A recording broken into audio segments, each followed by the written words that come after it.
എറണാകുളം കാക്കനാട് ബസ്സും ടാങ്കർ ലോറിയും കൂട്ടിയിടിച്ചാണ് അപകടമുണ്ടായത്. ഇരുമ്പനം റോഡിലാണ് അപകടം. റാഫി കരീം ചേരുന്നുണ്ട് കൊച്ചിയിൽ നിന്ന് വിവരങ്ങളുമായി. റാഫി, വല്ലാത്ത കാഴ്ചയാണ്. ആർക്കെങ്കിലും പരിക്കോ മറ്റോ പറ്റിയിട്ടുണ്ടോ?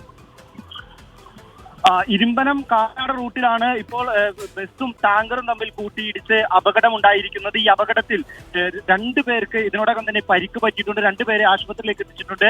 ടാങ്കർ ലോറിയുടെ ഡ്രൈവറും ഒപ്പം തന്നെ മറ്റൊരു ഓട്ടോ ഡ്രൈവറെയുമാണ് ആശുപത്രിയിലേക്ക് എത്തിച്ചിരിക്കുന്നത്. ഈ ഓട്ടോയ്ക്കും കാര്യമായി തകരാറ് സംഭവിച്ചിട്ടുണ്ട്. ഈ ഓട്ടോ ഡ്രൈവർക്ക് തലയ്ക്കാണ് പരിക്കേറ്റിരിക്കുന്നത്. ഒപ്പം തന്നെ ടാങ്കർ ലോറി ഡ്രൈവറുടെ കാലിനും ഒപ്പം തന്നെ ശരീരത്തിനും പരിക്കേറ്റിട്ടുണ്ട്. ഈ ടാങ്കർ ലോറിയിലേക്ക് ബസ് ചെന്ന് ഇടിക്കുകയായിരുന്നു.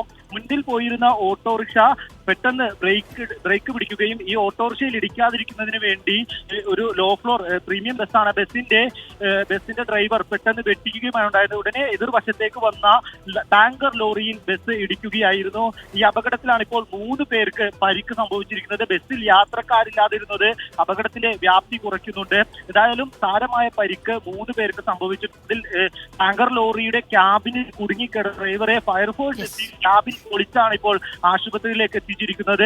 ഈ ബസ് ഡ്രൈവർ ഇപ്പോഴും അതിന്റെ ക്യാബിനിൽ കുടുങ്ങിക്കിടക്കുകയാണ്. ഇയാളെ പുറത്തെത്തിക്കാനുള്ള കാര്യങ്ങളാണ് നടന്നുകൊണ്ടിരിക്കുന്നത്. ഫയർഫോഴ്സും പോലീസ് സംഘവും ഇപ്പോൾ ദൃശ്യങ്ങളും അല്ലാതെ ഭയപ്പെടുത്തുന്നുണ്ട് റാഫി. എന്തായാലും ആരോഗ്യനില അവർക്ക് വലിയ ഗുരുതരമായ പരിക്കുകൾ ഇല്ലാതിരിക്കട്ടെ. ആ ടാങ്കർ ലോറിയുടെ അവസ്ഥ കണ്ടിട്ട് കുറച്ച് ഭീതി തോന്നുന്നുണ്ട്.